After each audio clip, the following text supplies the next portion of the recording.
catched his cards with the whisky as something debarred the free access of the community, I cannot say.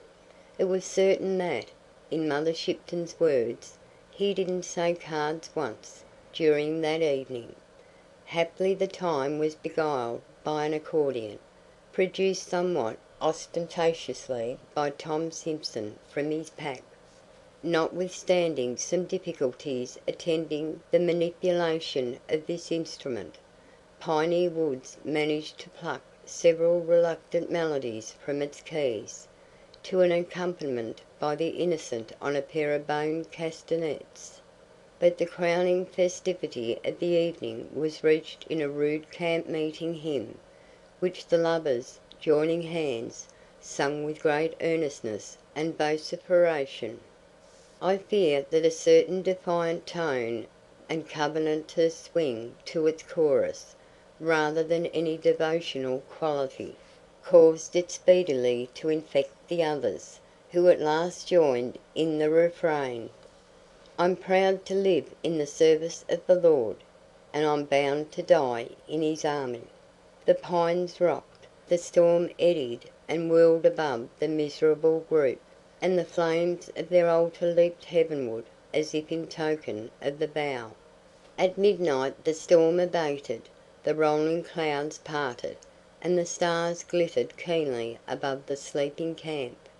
Mr. Oakhurst, whose professional habits had enabled him to live on the smallest possible amount of sleep in dividing the watch with Tom Simpson, somehow managed to take upon himself the greater part of that duty. He excused himself to the Innocent by saying that he had often been a week without sleep. "Doing what?"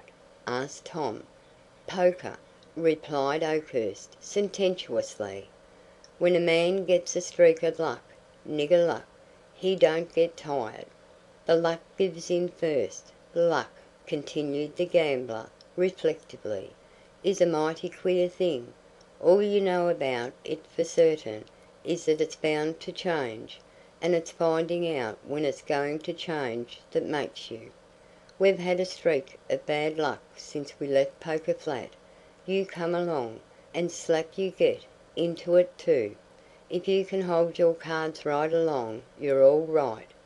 For," added the gambler with cheerful irrelevance, "I'm proud to live in the service of the Lord, and I'm bound to die in His army." The third day came, and the sun, looking through the white curtained valley, saw the outcasts divide their slowly decreasing store of provisions for the morning meal. It was one of the peculiarities of that mountain climate that its rays diffused a kindly warmth over the wintry landscape, as if in regretful commiseration of the past. But it revealed drift on drift of snow piled high around the hut, a hopeless, uncharted, trackless sea of white lying below the rocky shores to which the castaways still clung. Through the marvellously clear air the smoke of the pastoral village of Poker Flat rose miles away. Mother Shipton saw it, and from a remote pinnacle of her rocky fastness hurled in that direction a final malediction. It was her last vituperative attempt, and perhaps for that reason was invested with a certain degree of sublimity. It did her good, she privately informed the Duchess. "Just you go out there and cuss and see." See then set herself to the task of amusing the child, as she and the Duchess were pleased to call Piney. Piney was no chicken, but it was a soothing and original theory of the pair thus to account for the fact that she didn't swear and wasn't improper. When night crept up again through the gorges, the reedy notes of the accordion rose and fell in fitful spasms and long-drawn gasps by the flickering camp-fire. But music failed to fill entirely the aching void left by insufficient food, and a new diversion was proposed by Piney: story-telling. neither Mr. Oakhurst nor his female companions caring to relate their personal experiences. This plan would have failed too, but for the Innocent. Some months before he had chanced upon a stray copy of Mr. Pope's ingenious translation of the Iliad. He now proposed to narrate the principal incidents of that poem, having thoroughly mastered the argument and fairly forgotten the words, in the current vernacular of Sandy Bar. And so for the rest of that night the Homeric demigods again walked the earth. Trojan bully and wily Greek wrestled in the winds, and the great pines in the canyon seemed to bow to the wrath of the son of Peleus.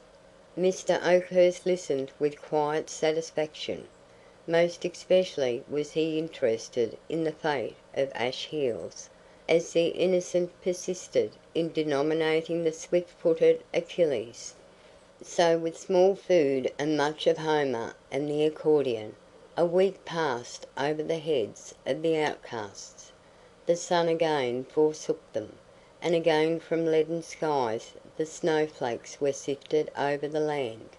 Day by day closer around them drew the snowy circle, until at last they looked from their prison over drifted walls of dazzling white that towered 20 feet above their heads. It became more and more difficult to replenish their fires, even from the fallen trees beside them, now half hidden in the drifts, and yet no one complained. The lovers turned from the dreary prospect and looked into each other's eyes, and were happy. Mr. Oakhurst settled himself coolly to the losing game before him. The Duchess, more cheerful than she had been, assumed the care of Piney. Only Mother Shipton, once the strongest of the party, seemed to sicken and fade. At midnight on the 10th day she called Oakhurst to her side. "I'm going," she said, in a voice of querulous weakness. "But don't say anything about it. Don't waken the kids. Take the bundle from under my head and open it." Mr. Oakhurst did so. It contained Mother Shipton's rations for the last week, untouched. "Give 'em to the child," she said, pointing to the sleeping Piney. "You've starved yourself," said the gambler. "That's what they call it," said the woman, carelessly, as she lowered down again and, turning her face to the wall, passed quietly away. The accordion and the bones were put aside that day, and Homer was forgotten. When the body of Mother Shipton had been committed to the snow, Mr. Oakhurst took the Innocent aside, and showed him a pair of snowshoes which he had fashioned from the old pack saddle. "There's one chance in 100 to save her yet," he said, pointing to Piney. "But it's there," he added, pointing toward Poker Flat. "If you can reach there in 2 days, she's safe." "And you?" asked Tom Simson. "I'll stay here," was the curt reply. The lovers parted with a long embrace. "You are not going, too?" said the Duchess, as she saw Mr. Oakhurst apparently waiting to accompany him. "As far as the canyon," he replied. He turned suddenly and kissed the Duchess, leaving her pallid face aflame and her trembling limbs rigid with amazement. Night came, but not Mr. Oakhurst. It brought the storm again and the whirling snow. Then the Duchess, feeding the fire, found that someone had quietly piled beside the hut enough fuel to last a few days longer. The tears rose to her eyes, but she hid them from Piney. The women slept but little. In the morning, looking into each other's faces, they read their fate. Neither spoke, but Piney, accepting the position of the stronger, drew near and placed her arm around the Duchess's waist. They kept this attitude for the rest of the day. That night the storm reached its greatest fury, and rending asunder the protecting pines, invaded the very hut. Toward morning they found themselves